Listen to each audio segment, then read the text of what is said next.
Hello hi ನಮಸ್ಕಾರ ಸ್ನೇಹಿತರೆ, government job YouTube ಚಾನಲ್ಗೆ ಸ್ವಾಗತ. ಈ ಒಂದು ವಿಡಿಯೋದಲ್ಲಿ ನಿಮಗೆ RBI ಅಸಿಸ್ಟೆಂಟ್ ಕರೆದಿರುವಂತಹ ಪೋಸ್ಟ್ ಬಗ್ಗೆ ತಿಳಿಸೋಣ ಸ್ನೇಹಿತರೆ. ಸೊ ಈ ಒಂದು ನಮ್ಮ ವೆಬ್ಸೈಟ್ ನೀವು governmentjob.com ಅಂತ ಸರ್ಚ್ ಮಾಡಿದ್ರೆ ಸಾಕು, ವೆಬ್ಸೈಟ್ ಸಿಗುತ್ತೆ ಸ್ನೇಹಿತರೆ. ಸೊ ಇದರಲ್ಲಿ ನೀವು ಸರ್ಚ್ ಮಾಡಬೇಕಾಗಿರೋದು ಜಸ್ಟ್ RBI ಅಸಿಸ್ಟೆಂಟ್ ಅಂತ ಸರ್ಚ್ ಮಾಡಬಹುದು. ಸೊ ಡೈರೆಕ್ಟ್ ಆಗಿ ಲೇಟೆಸ್ಟ್ ಅಪ್ಡೇಟ್ಸ್ ಗೆ ಬಂದು ಕೂಡ ಸಿಗುತ್ತೆ ಸ್ನೇಹಿತರೆ. ಓಕೆನಾ. ಸೊ RBI ಅಸಿಸ್ಟೆಂಟ್ ರಿಕ್ರೂಟ್ಮೆಂಟ್ 2026 ಕರೆದಿದ್ದಾರೆ. ಸೊ 650 ಪೋಸ್ಟ್ ಗಳಿದಾವೆ ಸ್ನೇಹಿತರೆ. ಓಕೆನಾ. ಸೊ ಇದ್ರದ್ದು ಸ್ಯಾಲರಿ ಬಂದು 58,514 ರೂಪಾಯಿ ಇದೆ ಸ್ನೇಹಿತರೆ. ಸೊ ಇದಕ್ಕೆ ಯಾರ್ಯಾರೆಲ್ಲ ಎಲಿಜಿಬಲ್ ಇದ್ದೀರಾ, ಲಾಸ್ಟ್ ಡೇಟ್ ಯಾವತ್ತು, ಮತ್ತು ಈ ಒಂದು ಪೋಸ್ಟ್ ಅಪ್ಲಿಕೇಶನ್ ಅಪ್ಲೈ ಮಾಡಬೇಕು ಅಂತಂದ್ರೆ ಎಜುಕೇಶನ್ ಕ್ವಾಲಿಫಿಕೇಶನ್ ಎಷ್ಟಿರಬೇಕು, ಮತ್ತೆ ಯಾವತ್ತು ಲಾಸ್ಟ್ ಡೇಟು ಎಲ್ಲದನ್ನು ಕೂಡ ತಿಳಿಸ್ಕೊಡ್ತೀನಿ ಸ್ನೇಹಿತರೆ. ಈ ಒಂದು ವಿಡಿಯೋನ ಕಂಪ್ಲೀಟ್ ಆಗಿ ನೋಡಿ ಸ್ನೇಹಿತರೆ. ಏನಾದ್ರೂ ಮಿಸ್ ಮಾಡಿದ್ರೆ ನೀವು ಮಿಸ್ ಮಾಡ್ಕೋತೀರ ಈ ಒಂದು ಜಾಬ್ ಸಿಗೋದನ್ನ. ಓಕೆನಾ. ಸೊ ಈ ಒಂದು ಜಾಬ್ ಸಿಗ್ಬೇಕು ಅಂತ ಹೇಳಿದ್ರೆ ಕಂಪ್ಲೀಟ್ ವಿಡಿಯೋನ ಚೆಕ್ ಮಾಡ್ಕೊಳ್ಳಿ. ಹಾಗೆ ಫುಲ್ ವಿಡಿಯೋನ ನೋಡಿ ಅಂಡರ್ಸ್ಟ್ಯಾಂಡ್ ಮಾಡ್ಕೊಂಡು ನೀವು ಅಪ್ಲಿಕೇಶನ್ ಅಪ್ಲೈ ಮಾಡಬೇಕಾಗಿರುತ್ತೆ ಸ್ನೇಹಿತರೆ. ಸೊ RBI ಅಲ್ಲಿ ನೋಡಿ 650 ಅಸಿಸ್ಟೆಂಟ್ ಪೋಸ್ಟ್ ಗಳಿಗೆ ಕರೆದಿದ್ದಾರೆ ಸ್ನೇಹಿತರೆ. ಸೊ ಆಲ್ ಓವರ್ ಇಂಡಿಯಾದಲ್ಲಿ ಪೋಸ್ಟ್ ಕರೆದಿದ್ದಾರೆ ಸ್ನೇಹಿತರೆ. ಈ ಒಂದು ಪೋಸ್ಟ್ ನಿಮಗೆ ತುಂಬಾ ಉಪಯೋಗ ಆಗುತ್ತೆ. RBI ಅಂತ ಹೇಳೋದಾದ್ರೆ ನಮ್ಮ ರಿಸರ್ವ್ ಬ್ಯಾಂಕ್ ಆಫ್ ಇಂಡಿಯಾದಲ್ಲಿ ಕರೆದಿರುವಂತದ್ದು. ಓಕೆನಾ. ಸೊ ಬ್ಯಾಂಕಿಂಗ್ ಸೆಕ್ಟರ್ ಅಲ್ಲಿ ಜಾಬ್ ಸಿಗುತ್ತೆ ಸ್ನೇಹಿತರೆ. ಓಕೆನಾ. ಸೊ ಸ್ಯಾಲರಿ ನೋಡಿ 58,000 ರೂಪಾಯಿವರೆಗೂ ಪರ್ ಮಂತ್ ಸ್ಯಾಲರಿ ಇದೆ ಸ್ನೇಹಿತರೆ. ಓಕೆನಾ. ಸೊ ಇದು ಒಂದು ಅಸಿಸ್ಟೆಂಟ್ ಪೋಸ್ಟ್ ಆಗಿರುತ್ತೆ. 650 ಪೋಸ್ಟ್ ಗಳು ಕರೆದಿದ್ದಾರೆ ಆಲ್ ಓವರ್ ಇಂಡಿಯಾದಲ್ಲಿ. ಓಕೆ.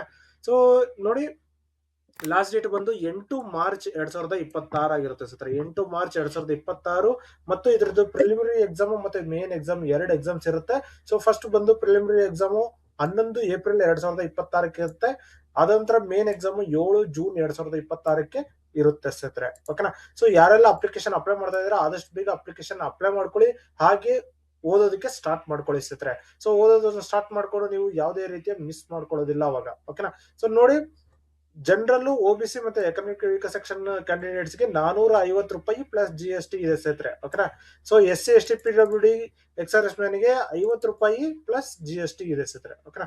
ಸೊ ಇದಿಷ್ಟು ಅಪ್ಲಿಕೇಶನ್ ಫೀ ಆಗಿರುತ್ತೆ ಸ್ನೇಹಿತರೆ. ಈ ಒಂದು ಅಪ್ಲಿಕೇಶನ್ ಫೀ ನ ನೀವು ಆನ್ಲೈನ್ ಮುಖಾಂತರ ಪೇ ಮಾಡ್ಬೇಕಾಗಿರುತ್ತೆ. ಡೆಬಿಟ್ ಕಾರ್ಡ್, ಕ್ರೆಡಿಟ್ ಕಾರ್ಡ್ ಮತ್ತು ನೆಟ್ ಬ್ಯಾಂಕಿಂಗ್ ಮುಖಾಂತರ. ಓಕೆನಾ. ಸೊ ನೋಡಿ, ಏಜ್ ಲಿಮಿಟ್ ಈಗಾಗ ಹೇಳಿದಾಗ 20 ವರ್ಷದಿಂದ ಹಿಡಿದು 28 ವರ್ಷದವರೆಗೂ ಇದೆ ಸ್ನೇಹಿತರೆ. ಏಜ್ ರಿಲ್ಯಾಕ್ಸೇಷನ್ಸ್ ಇದೆ. SC ST 5 ವರ್ಷ ಇದೆ, OBC ಗೆ 3 ವರ್ಷ, PWD ಗೆ 15 ವರ್ಷ ಇದೆ, XRS ಮೆನು ಅಥವಾ ಸರ್ವಿಸ್ ಪೀರಿಯಡ್ ಇರುವಂತಹ ಕ್ಯಾಂಡಿಡೇಟ್ಸ್ ಗೆ 3 ವರ್ಷದವರೆಗೂ ಇದೆ ಸ್ನೇಹಿತರೆ. ಮತ್ತು ವಿಡೋ ಅಥವಾ ಡೈವರ್ಸ್ಡ್ ವುಮೆನ್ಸ್ ಗೆ 35 ವರ್ಷದವರೆಗೂ ಇದೆ. ಅದರಲ್ಲಿ SC ST ಆಗಿದ್ರೆ 40 ವರ್ಷದವರೆಗೂ ಎಕ್ಸ್ಟ್ರಾ ಸಿಗುತ್ತೆ ಸ್ನೇಹಿತರೆ. ಓಕೆನಾ.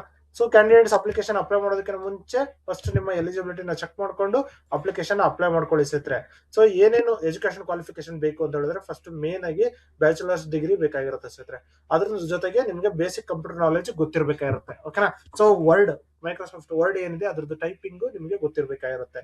ಓಕೆನಾ. ಸೊ ಯಾವ ರೀತಿ ಯೂಸ್ ಮಾಡೋದು ಅನ್ನೋದ್ರ ಬಗ್ಗೆ ಗೊತ್ತಿರಬೇಕು ಅಂತ ಒಂದು ಕ್ಯಾಂಡಿಡೇಟ್ಸ್ ಅಪ್ಲಿಕೇಶನ್ ಅಪ್ಲೈ ಮಾಡಬಹುದು. ಈ ಒಂದು ಜಾಬ್ ಯಾರಿಗೆ ಮೇನ್ ಆಗಿ ಅಂತ ಹೇಳಿದ್ರೆ ಫ್ರೆಶ್ ಕ್ಯಾಂಡಿಡೇಟ್ಸ್. ಸೊ ಯಾರೆಲ್ಲ ಡಿಗ್ರಿನ ಈಗ ಪಾಸ್ ಮಾಡ್ಕೊಂಡಿದ್ದೀರಾ ಅಥವಾ ಇನ್ನು ಯಾರು ಕೆಲ್ಸಕ್ಕೆ ಜಾಯ್ನ್ ಆಗಿಲ್ಲ ಅಂತ ಒಂದು ಅಭ್ಯರ್ಥಿಗಳಿಗೆ ಈ ಒಂದು ಜಾಬ್ ಆಗಿರುತ್ತೆ ಸ್ನೇಹಿತರೆ. ಫೈನಲ್ ಇಯರ್ ಡಿಗ್ರಿ ಇರುವಂತಹ ಅಭ್ಯರ್ಥಿ ಕೂಡ ಅಪ್ಲಿಕೇಶನ್ ಅಪ್ಲೈ ಮಾಡಬಹುದಾಗಿರುತ್ತೆ. ಓಕೆನಾ. ಸೊ ನೋಡಿ, 650 ವೇಕೆನ್ಸಿಗಳು ಕರೆದಿದ್ದಾರೆ RBI ಇಂದ ಅಸಿಸ್ಟೆಂಟ್ ಪೋಸ್ಟ್. ಆದಷ್ಟು ಬೇಗ ಅಪ್ಲಿಕೇಶನ್ ಅಪ್ಲೈ ಮಾಡ್ಕೊಳ್ಳಿ. ಸ್ಯಾಲರಿ ಈಗಾಗಲೇ ಹೇಳಿದಾಗೆ ಗ್ರಾಸ್ ಬಂದು ನಿಮಗೆ ಕೈಗೆ ಬರೋದು 58,000 ರೂಪಾಯಿವರೆಗೂ ಸ್ಯಾಲರಿ ಸಿಗುತ್ತೆ ಸ್ನೇಹಿತರೆ. ಓಕೆನಾ.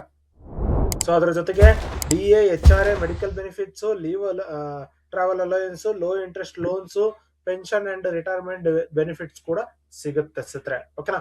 ಸೊ ಇದಾದ ನಂತರ ಯಾವ ರೀತಿ ಎಕ್ಸಾಮ್ ಇರುತ್ತೆ, ಸೆಲೆಕ್ಷನ್ ಪ್ರೋಸೆಸ್ ಹೇಗೆ ಅಂತ ಹೇಳಿದ್ರೆ ಮೇನ್ ಆಗಿ ಪ್ರಿಲಿಮಿನರಿ ಎಕ್ಸಾಮ್ ಮತ್ತು ಮೇನ್ ಎಕ್ಸಾಮ್ ಇರುತ್ತೆ.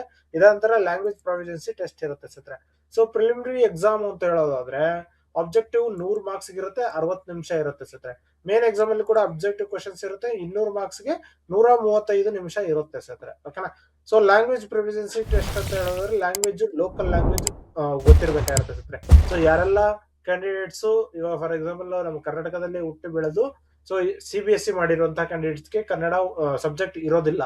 ಸೊ ಅಂತ ಒಂದು ಅಭ್ಯರ್ಥಿಗಳಿಗೆ ಕನ್ನಡ ಲ್ಯಾಂಗ್ವೇಜ್ ತಗೋಬೇಕಾಗಿರುತ್ತೆ. ಆ ರೀತಿ ಪ್ರತಿಯೊಂದು ಜಿಲ್ಲೆಯಲ್ಲೂ ಪ್ರತಿಯೊಂದು ರಾಜ್ಯದಲ್ಲೂ ಈ ರೀತಿ ಇರುತ್ತೆ. ಸೊ ಅವರು ಲ್ಯಾಂಗ್ವೇಜ್ ಪ್ರೊಫಿಷಿಯನ್ಸಿ ಟೆಸ್ಟ್ ನ ತಗೋಬೇಕಾಗಿರುತ್ತೆ. ಯಾರ್ದೆಲ್ಲ ಎಕ್ಸಾಮ್ ಇತ್ತು ಅಂದ್ರೆ ಸಬ್ಜೆಕ್ಟ್ ನಿಮ್ಗೆ ಇತ್ತು 10th ವರ್ಗು ಅಥವಾ PUC ಆಗಿ ಡಿಗ್ರಿ ಆಗಿರ್ಲಿ, ಸೊ ಅವ್ರಿಗೆ ಲ್ಯಾಂಗ್ವೇಜ್ ಪ್ರೊಫಿಷಿಯನ್ಸಿ ಟೆಸ್ಟ್ ಬೇಡ ಸ್ನೇಹಿತರೆ. ಓಕೆನಾ. ಸೊ ಈ ರೀತಿ ಇದೆ. ಅದಾದ ನಂತರ ನೀವು ಅಪ್ಲಿಕೇಶನ್ ಅಪ್ಲೈ ಮಾಡೋ ಸಮಯದಲ್ಲಿ ಫುಲ್ ನಿಮ್ಮ ಇಮೇಲ್ ಐಡಿ ಮತ್ತು ರಿಜಿಸ್ಟರ್ ಫೋನ್ ನಂಬರ್ ನ ರಿಜಿಸ್ಟರ್ ಮಾಡ್ಕೋಬೇಕಾಗಿರುತ್ತೆ ಸ್ನೇಹಿತರೆ.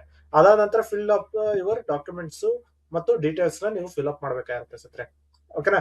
ಸೊ ನಿಮ್ಮ personal name, address, age, date of birth, ಅದ ನಂತರ ಕ್ಯಾಸ್ಟ್, ಇನ್ಕಮ್, ಮೊಬೈಲ್ ನಂಬರು, ಇದನ್ನೆಲ್ಲ ಫಿಲ್ ಅಪ್ ಮಾಡ್ಬೇಕಾಗಿರುತ್ತೆ. ಅದಾದ ನಂತರ ಎಜುಕೇಶನ್ ಕ್ವಾಲಿಫಿಕೇಶನ್, ಎಷ್ಟೆಷ್ಟು ಮಾರ್ಕ್ಸ್ ಬಂದಿದೆ ಅಂತ ಕೂಡ ಫಿಲ್ ಅಪ್ ಮಾಡ್ಬೇಕಾಗಿರುತ್ತೆ. ಅದಾದ ನಂತರ ನಿಮ್ಮ ಫೋಟೋ ಮತ್ತು ಸಿಗ್ನೇಚರ್ ನೀವು ಅಪ್ಲೋಡ್ ಮಾಡ್ಬೇಕಾಗಿರುತ್ತೆ ಸರ್. ಸೊ ಫೋಟೋ ಮತ್ತು ಸಿಗ್ನೇಚರ್ ಅಪ್ಲೋಡ್ ಮಾಡಿದ ನಂತರ ಅಪ್ಲಿಕೇಶನ್ ಫೀ ನ ಪೇ ಮಾಡ್ಬೇಕಾಗಿರುತ್ತೆ. ಓಕೆನಾ. ಸೊ ಇದಿಷ್ಟು ಆದ ನಂತರ ನೀವು ಸಬ್ಮಿಟ್ ಮಾಡ್ಬೇಕಾಗುತ್ತೆ ಸರ್. ಓಕೆ. ಸೊ ಡೈರೆಕ್ಟ್ ಆಗಿ ನೀವು ಅಪ್ಲೈ ಆನ್ಲೈನ್ ಅಂತ ಏನಿದೆ ಈ ಒಂದು ಲಿಂಕ್ ನ ಕ್ಲಿಕ್ ಮಾಡ್ಕೊಂಡು ಅಪ್ಲಿಕೇಶನ್ ನ ಅಪ್ಲೈ ಮಾಡ್ಕೋದಾಗಿರುತ್ತೆ ಸ್ನೇಹಿತರೆ. ಸೊ ಯಾರೆಲ್ಲ ರಿಜಿಸ್ಟರ್ ಮಾಡಿಲ್ಲ ಅವರು click here for new registration ಅಂತ ಏನಿದೆ ಇದನ್ನ ಕ್ಲಿಕ್ ಮಾಡ್ಕೊಂಡ್ರೆ ಈ ರೀತಿ ಓಪನ್ ಆಗುತ್ತೆ. ಇದರಲ್ಲಿ ನೀವು ಹೇಳಿದಾಗಲೇ ಸೊ ನಿಮ್ಮ ಫುಲ್ ಬೇಸಿಕ್ ಡೀಟೇಲ್ಸ್ ಮತ್ತೆ ಫೋನ್ ನಂಬರ್, ಇಮೇಲ್ ಐಡಿ ಕೊಟ್ಟು ಸಬ್ಮಿಟ್ ಮಾಡ್ಬೇಕಾಗುತ್ತೆ. ಅದ ನಂತರ ಫೋಟೋ ಸಿಗ್ನೇಚರ್ ಅಪ್ಲೋಡ್ ಮಾಡ್ಬೇಕು.